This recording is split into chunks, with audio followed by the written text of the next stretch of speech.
नमस्कार दोस्तों, स्वागत है आपका हमारे चैनल पर। आज हम बात करेंगे एक गहरे और अद्भुत विषय पर, सनातन धर्म में भगवान की अवधारणा। सनातन धर्म का यह सिद्धांत केवल धर्म या विश्वास तक सीमित नहीं है, बल्कि यह जीवन और ब्रह्मांड की गहराई को समझाने का प्रयास है। भगवान साकार भी हैं, निराकार भी। वे हर जगह हैं, हमारे भीतर भी। आज हम यह समझेंगे कि भगवान को कैसे परिभाषित किया गया है और उनके प्रति हमारा दृष्टिकोण क्या हो सकता है। तो चलिए शुरू करते हैं। सनातन धर्म में भगवान को साकार और निराकार दोनों रूपों में पूजा जाता है। साकार रूप में भगवान मूर्तियों और देवी देवताओं के रूप में दिखते हैं। ये मूर्तियां केवल प्रतीक हैं जो भक्त को ध्यान केंद्रित करने और भक्ति का अनुभव करने में मदद करती हैं। उदाहरण, जैसे भगवान कृष्ण को बाल रूप में पूजा जाता है, वहीं भगवान शिव को तपस्वी रूप में। निराकार रूप में भगवान को ब्रह्म कहा गया है। यह ऊर्जा का वह शाश्वत स्रोत है जो पूरी सृष्टि में व्याप्त है।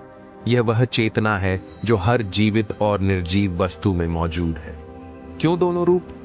क्योंकि हर व्यक्ति का भगवान को समझने का तरीका अलग होता है। कुछ को भगवान को देखना आसान लगता है, तो कुछ उनके अनदेखे रूप को अनुभव करते हैं। सनातन धर्म का एक महत्वपूर्ण सिद्धांत अद्वैत वेदांत है। यह कहता है कि भगवान और आत्मा अलग नहीं है। अहम ब्रह्मास्मि का अर्थ है मैं ही ब्रह्म हूं। यह आत्मा और परमात्मा के एकत्व को समझाने का प्रयास है। उदाहरण, समुद्र और उसकी लहरें। लहरें अलग दिखती हैं, लेकिन उनका अस्तित्व समुद्र से ही है। ठीक वैसे ही हमारी आत्मा और परमात्मा अलग नहीं है। यह दर्शन हमें सिखाता है कि भगवान को कहीं बाहर खोजने की बजाय हमें अपने भीतर झांकना चाहिए।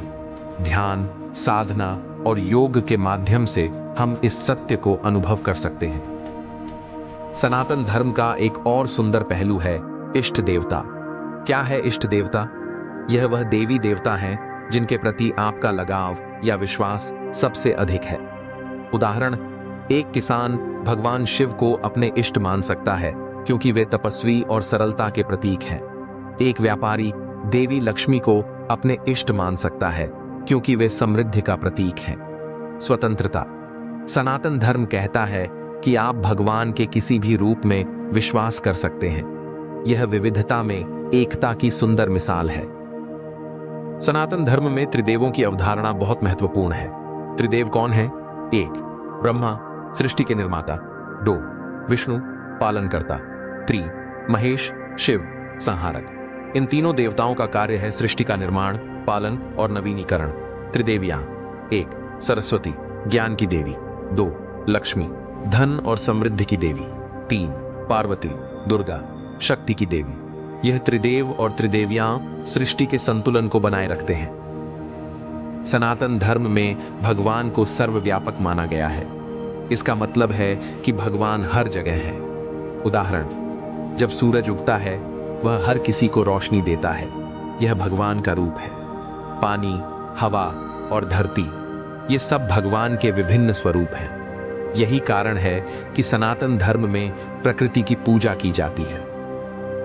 सनातन धर्म में भगवान और भक्त का संबंध गहराई से समझाया गया है। उदाहरण, मीराबाई ने भगवान कृष्ण को अपने प्रेमी के रूप में पूजा।